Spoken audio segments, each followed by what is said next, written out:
राम दुआरे तुम रखवारे, होत न आज्ञा बिनु पैसारे। मतलब कि राम दुआरे, दुआरे यहाँ पे द्वार, जो गेटवे होता है, तो राम के द्वार के तुम रखवारे, मतलब आप उसके प्रोटेक्टर हैं, एक तरीके से गार्ड हैं, कीपर हैं, कि राम के गेट पर आप खड़े हैं, तब राम के पहुंचने के मार्ग में आप खड़े हैं, और आपकी आज्ञा के बिना, होत ना आज्ञा, अगर आपकी आज्ञा नहीं होती, बिनु पैसारे, तो कोई भी और उसमें प्रवेश नहीं कर सकता, किसी और को अंदर जाने की उसमें परमिशन नहीं है। तो कई सारे बातें हैं इस एक चौपाई में। तो पहले तो एक कहानी सुनते हैं छोटी सी। हुआ ये था कि ये सब युद्ध वगैरह हो गए थे, राम राज्य चल रहा था, सब कंप्लीट था, और भगवान राम के, शायद क्योंकि वो मनुष्य रूप में अवतरित हुए थे, तो उनके इस अवतार के जाने का समय हो गया था, यानी उनको शरीर छोड़ना था। अब शरीर छोड़ना था तो यमराज आते हैं। अब यमराज आते हैं तो वो कहते हैं, प्रभु मुझे आपसे अकेले में बात करनी है। तो अकेले में बात करनी है, मतलब किसी और को अंदर प्रवेश नहीं मिलना चाहिए। तो भगवान श्री राम हनुमान जी को बोलते हैं कि अभी आपकी ड्यूटी है कि आप मेरे गेट पर रहेंगे, किसी को भी भीतर नहीं घुसने देंगे, इट्स योर ड्यूटी। और क्योंकि मुझे इन्हें कुछ ऐसी बात कहनी है जो सिर्फ मेरे लिए है। तो हनुमान जी कहते हैं, जो आ गया प्रभु। अब वो बाहर द्वार पे रक्षक के नाते तैनात खड़े होते हैं, और इतनी देर में दुर्वासा ऋषि आ जाते हैं। तो आप सबने दुर्वासा दुर्वासा ऋषि का नाम सुना होगा, एक क्रोधित से ऋषि हैं। हर जगह जहाँ कुछ क्रोध दिखाना होता है वहां ये जरूर पहुंच जाते हैं। तो ये यहाँ भी आ जाते हैं और कहते हैं, मुझे तो अभी अभी अभी राम से मिलना है, अभी इसी वक्त। तो हनुमान जी कहते हैं, मैं बहुत क्षमा प्रार्थी हूँ, मुझे मना किया है प्रभु ने, किसी को भी भीतर प्रवेश करने की अनुमति नहीं है, और ये ड्यूटी उन्होंने मुझे दी है, तो मैं तो किसी भी कीमत पे आपको अंदर जाने नहीं दे सकता। अब ऋषि दुर्वासा भी ऋषि दुर्वासा है, वो कहते हैं कि या तो तुम मुझे भीतर जाने दो, नहीं तो मैं अयोध्या को जला दूंगा। और उनका बड़ा विश्वविख्यात सा पावर्स हैं, क्रोध है, सबको पता है, ये कह रहे हैं कर भी देंगे, क्योंकि वो क्रोध के आवेश के बाद वो अपने आप को कंट्रोल नहीं कर पाते। हनुमान जी बड़े असमंजस में पड़ जाते हैं कि मैं करूं तो क्या करूं। एक तरफ तो प्रभु की आज्ञा है, और एक तरफ ये दुर्वासा ऋषि हैं जो कह रहे हैं मैं अयोध्या को जला दूंगा। अच्छा, और राम ने ये भी कहा था कि अगर कोई भी प्रवेश कर दिया तो उसको मृत्यु दंड निश्चित है, फिर वो व्यक्ति जीवित नहीं बचेगा, किसी को भी तुमने प्रवेश दिया तो। अब देखिए कितनी कितनी बड़ी समस्या है। मतलब अगर वो दुर्वासा ऋषि को भीतर प्रवेश करने देते हैं तो दुर्वासा ऋषि को मृत्युदंड का भागी बनना पड़ेगा, नहीं करने देते हैं तो वो कह रहे हैं मैं अयोध्या नगरी जला दूंगा। तो अब करें क्या? तो पता है हनुमान जी क्या करते हैं? हनुमान जी गेट खोलते हैं और खुद अंदर चले जाते हैं, कहते हैं आप रुकिए, मैं ही जाता हूँ। तो अयोध्या नगरी भी बच जाएगी, आपका क्रोध शांत हो जाएगा, और जो भी भगवान श्री राम का भी जो क्रोध है वो मुझ पर आएगा, मैं उसको झेल लूंगा, पर मेरे रहते हुए आप भीतर नहीं जा सकते। तो ये फिर राम यहाँ राम के लिए हनुमान यहाँ एक सेक्रीफाइस देते हैं। तो यहाँ हमें ये समझने की कोशिश करनी चाहिए कि हमको जो ड्यूटी दे दी गई, क्या हम उस पे बहुत खरे उतरते हैं? कि अगर, मतलब हमारा ऐसा होना चाहिए हमारा कैरेक्टर, कि अगर किसी ने हमें कोई काम कह दिया तो अब वो निश्चिंत हो सकता है कि ये काम अब इस व्यक्ति को दिया है, ये पूरा होगा ही होगा, बजाय इसके कि वो बार बार डाउट में है, बार बार फोन करके पूछ रहा है, यार आप कर तो दोगे ना, आपने कमिट किया है, आप कब तक कर दोगे। मतलब ये डाउट क्यों आ रहा है? ये डाउट अगले के मन में शायद कहीं ना कहीं इसलिए आ रहा है क्योंकि हमने शायद हमारे पुराने कमिटमेंट्स पूरे नहीं किए। सो अगर आप कोई कमिटमेंट कर रहे हैं, अगर आप कोई ड्यूटी ले रहे हैं, या आपके गुरु या कोई भी इंस्टीट्यूशन आपको कोई ड्यूटी दे रहा है, तो अपना कैरेक्टर इतना स्ट्रांग रखिए कि इतना भरोसा हो कि इस व्यक्ति को जो ड्यूटी दे दी, वो ड्यूटी तो 100% पूरी होने वाली है, क्योंकि यह व्यक्ति बहुत डिसिप्लिन्ड है, बहुत अनुशासन में रहता है, और जो एक कमिटमेंट कर देता है उसको ये पूरा करता है अंत तक। ये भगवान श्री राम ने देखा कि हनुमान जी में एक क्वालिटी है, तो उन्होंने हनुमान जी को ही द्वार का रक्षक बनाया। तो हमें हमें भी चाहिए कि हम अपने भीतर इतनी एक क्वालिटी लेकर आए कि लोग हमें ढूंढें कि यार वो व्यक्ति है, उसको ही ड्यूटी देनी है, उसी के बाद हम निश्चिंत होकर सो सकते हैं। एक तो बात ये आ गई। दूसरी बात इसमें ये है कि अगर आपको भगवान श्री राम तक पहुंचना है तो जो मार्ग है ना वो हनुमान ही है, वो जो गेट पे खड़े हैं वो हनुमान जी ही हैं, वहीं से होकर आपको गुजरना है। तो पहले इसीलिए हनुमान जी जैसा होना पड़ेगा, तभी आपको राम मिलेंगे, अदरवाइज राम नहीं मिलेंगे। हनुमान जी वहां खड़े हैं और हनुमान जी के द्वारा होकर गुजरना, इसका क्या मतलब है? इसका मतलब है कि जिन जिन गुणों में हनुमान जी धनी थे, जो उनका कैरेक्टर था, वैसा कुछ हमको ट्रेड्स खुद के भीतर लाने पड़ेंगे, तभी हम भगवान श्री राम तक पहुंच सकते हैं, वरना हम शायद नहीं पहुंच पाएंगे। जो दो गेटवे है वो लॉर्ड हनुमान जी के थ्रू जाता है। अब इसमें एक और बात जो है बहुत साइकोलॉजिकल है, वो ये है कि जैसे हनुमान जी पहरा दे रहे हैं ना राम जी के गेट पर कि किसी को भी अंदर नहीं आने दे रहे, ऐसा ही एक पहरा हमें हमारे मस्तिष्क पर और मन पर देना है कि कोई नकारात्मक विचार भीतर ना घुस पाए किसी भी तरीके का। ये खुद को खुद के लिए पहरा देना है। वहां तो हनुमान जी हैं, वो पहरा दे रहे हैं कि किसी को भी बिना आज्ञा प्रवेश नहीं है। तो क्या आपका खुद पे इतना कंट्रोल है क्या कि आपकी बिना आज्ञा के कोई नेगेटिव थॉट आपके मस्तिष्क में प्रवेश ना कर पाए, या कोई दुख नकारात्मक भाव आपके हृदय में प्रवेश ना कर पाए? ऐसा है क्या?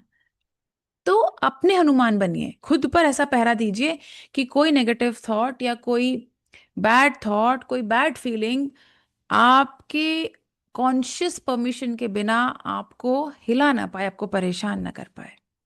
खुद के हनुमान बनिए। और दूसरों के लिए भी ऐसे बनिए कि आपको कोई काम दे तो फिर वो इतने भरोसे से दे कि बस अब इस व्यक्ति को दे दिया, अब ये काम पूरा होगा ही होगा। आगे चलते हैं। सब सुख ले ही तुम्हारी सरना, तुम रक्षक काहू को डरना। ये लाइन क्या है? ये लाइन एक तरीके से स्ट्रेस मैनेजमेंट है। कैसे? जब भी आपको कोई भी दिक्कत हो, कोई तकलीफ हो, कोई नेगेटिविटी हो, सो जस्ट चैंट दिस, तुम रक्षक काहू को डरना, तुम रक्षक काहू को डरना, तुम रक्षक काहू को डरना। इसका मतलब है सब सुख ले, यानी सुख लेते हैं तुम्हारी शरण, सारे सुख तो तुम्हारी शरण लेते हैं। मतलब सुख ढूंढते हैं आपको कि हनुमान जी कहाँ हैं, हम कहाँ जाएं। और तुम रक्षक, अगर तुम जैसा रक्षक हो तो डर किस बात का?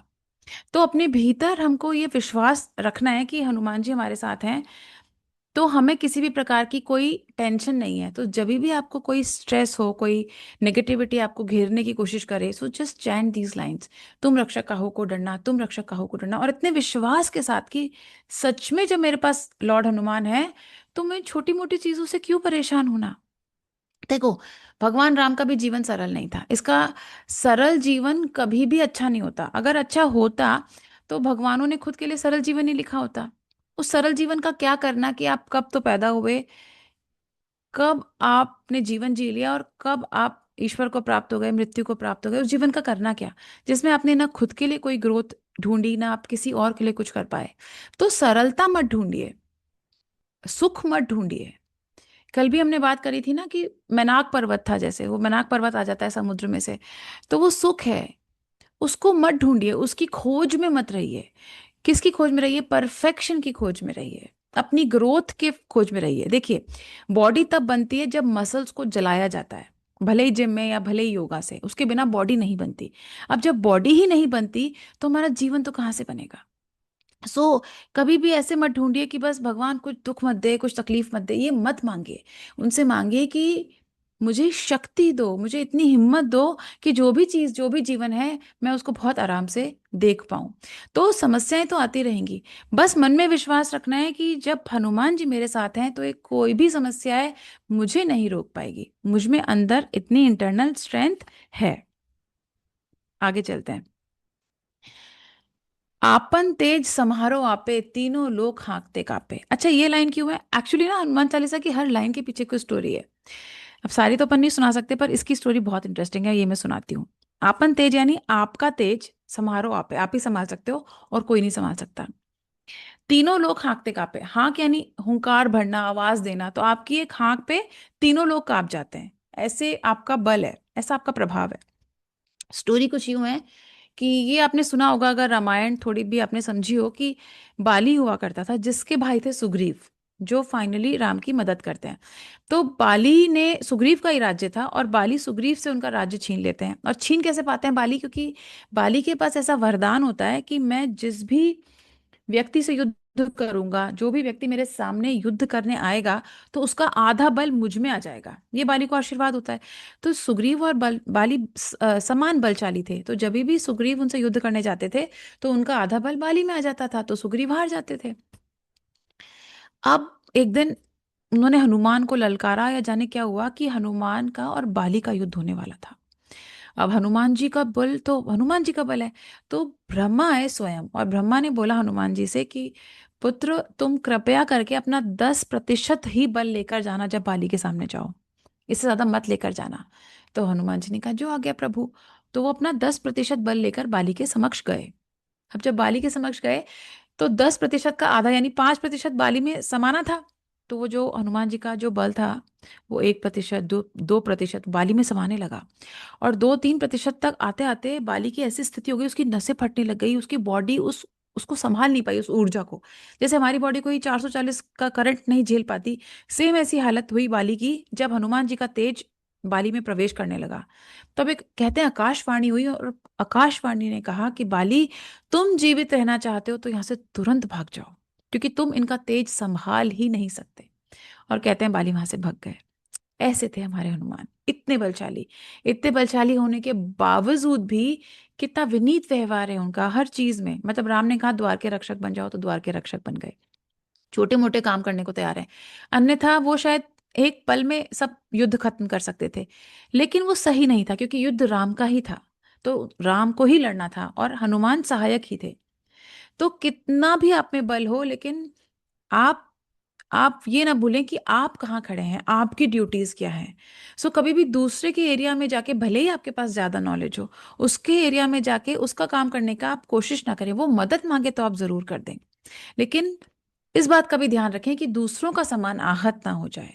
इतनी स्वयं में ईगो नहीं लेकर आनी। हनुमान जी से बलशाली कोई नहीं, लेकिन तो भी कभी मैंने ऐसे किसी फोटो में उनके पैरों में कोई पदत्राण यानी कोई चप्पल वगैरह नहीं देखी, कोई बहुत महलों में उनको कहीं रहते हुए नहीं देखा। बस राम नाम पत्थर शिला पर बैठे हैं और राम राम जप रहे हैं, यही तो देखा। जबकि वो राजकुमार थे, इतने बलशाली थे। तो कितनी विनीत मुद्रा थी, और किस व्यक्ति की, जिसका तेज कोई नहीं संभाल सकता। तो आपन तेज समारोह आपे, तीनों लोग हाँकते कापे। इसमें एक और बहुत इंपॉर्टेंट बात है कि इतना तेज होने के बाद भी वो इतने विनीत कैसे थे। वो इसलिए थे क्योंकि उनके पास सेल्फ कंट्रोल था। अनलिमिटेड पास हमको चाहिए तो सही।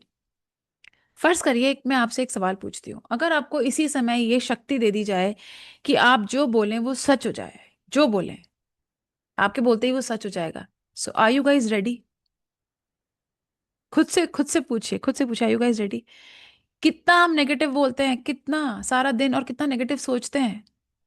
तो हम तो इस शक्ति के ही लायक नहीं है। तो शक्ति तब आती है जब हम प्योरिफाइड होते हैं अंदर से, जब हम में सेल्फ कंट्रोल होता है। शक्ति मांगने से पहले, पावर मांगने से पहले, हमें ये देखना है कि हम उसके लायक हैं या नहीं है। हनुमान जी के पास वो सेल्फ कंट्रोल था। वो अपनी ऊर्जा को, अपने क्रोध को कंट्रोल कर सकते थे, चैनलाइज कर सकते थे। इसको मैं एक और उदाहरण से आपको बताना चाहूंगी, बहुत इंपॉर्टेंट है। मास्टर चो कुक्सुई भी कहते हैं कि क्या होता है, चीजें अलग अलग फैलती है ना तो वो कुछ नहीं कर पाती। जैसे स्टीम है, स्टीम, बहुत सारी स्टीम आप छोड़ दीजिए हवा में, कुछ नहीं कर पाएगी, लेकिन अगर उसको एक इंजन में भर दें तो वो ट्रेन को खींच के ले जाती है। ये चैनलाइज करना है हमको, हमारी शक्तियों को चैनलाइज करना, कंट्रोल करना आना चाहिए। इंजन उसको चैनलाइज करता है, कंट्रोल करता है, तो वो ट्रेन को खींच के लेके चली जाती है। क्या हम में इस तरीके का सेल्फ कंट्रोल है, सेल्फ फोकस है?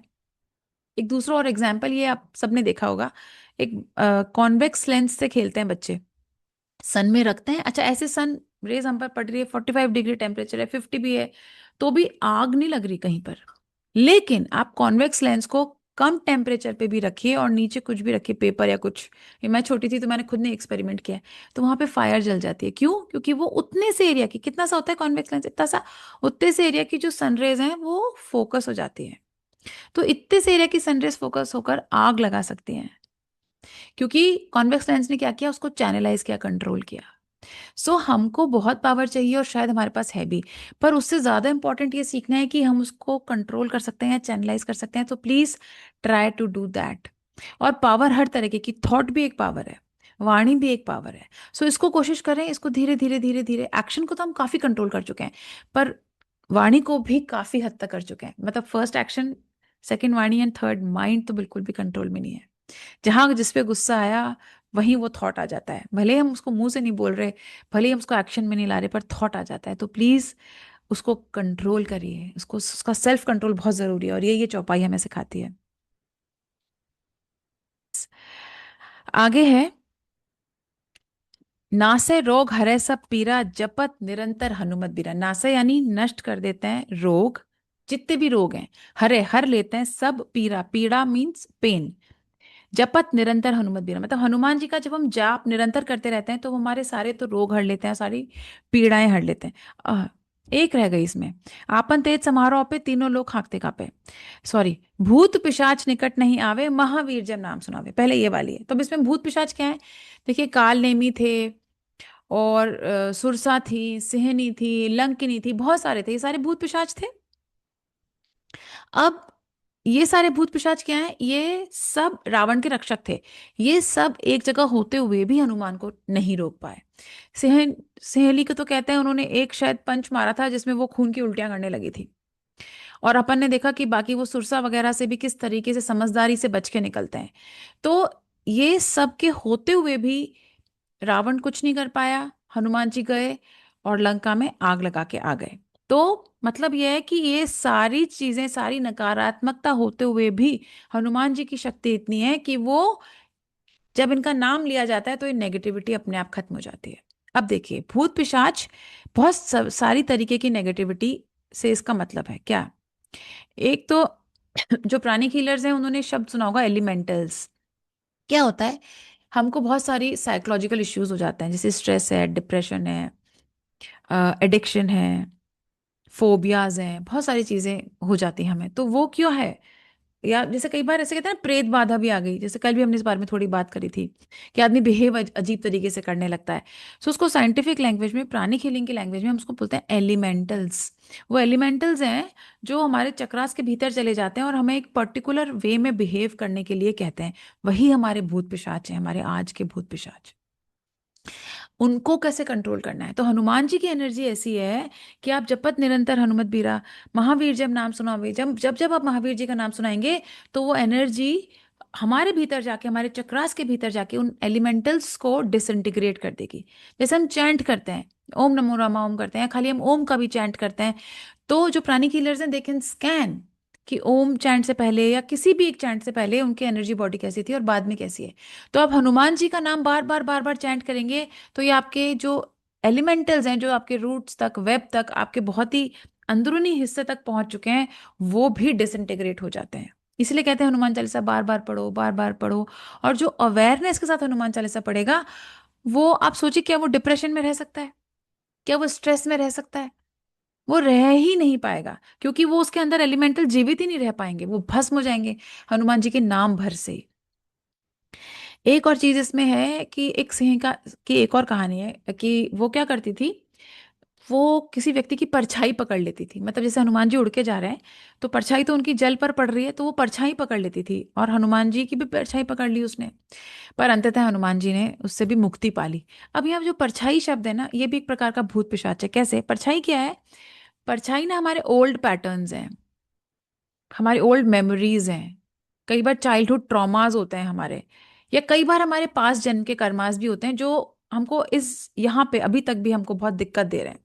सो उन सबको भी डिसइंटीग्रेट यदि करना है तो भूत पिशाच निकट नहीं आवे, महावीर जब नाम सुनावे। इतनी एनर्जी है इन इस शब्द में, इस पाठ में, हनुमान जी में खुद में, कि जब हम उसको बार बार चैंट करेंगे, हम बार बार क्या कर रहे हैं? चैंट करने का क्या मतलब है? हम हमारे कॉन्शियस माइंड को बार बार एक डायरेक्शन में फोकस कर रहे हैं। जैसे मैंने अभी से आपको एग्जांपल दिया था ना, कॉन्वेक्स लेंस का और स्टीम इंजन का। तो हम बार बार जो हमारा एनर्जी है उसको चैनलाइज करें towards Lord Hanuman, towards Lord Hanuman, या towards Lord Ram through Lord Hanuman. तो वो जब हम एक हो जाएंगे इस एनर्जी से, तो वो हमारे अंदर भी प्रवाहित होने लगेगी। और जैसे ही वो हमारे अंदर प्रवाहित होने लगेगी, इन एलिमेंटल्स की, इन सो कॉल्ड भूत पिशाच की, या इन ओल्ड ट्रॉमास की कहीं कोई जगह ही नहीं बचेगी। इसीलिए दिस इज सो इंपॉर्टेंट, भूत पिशाच निकट नहीं आवे, महावीर जब नाम सुनावे।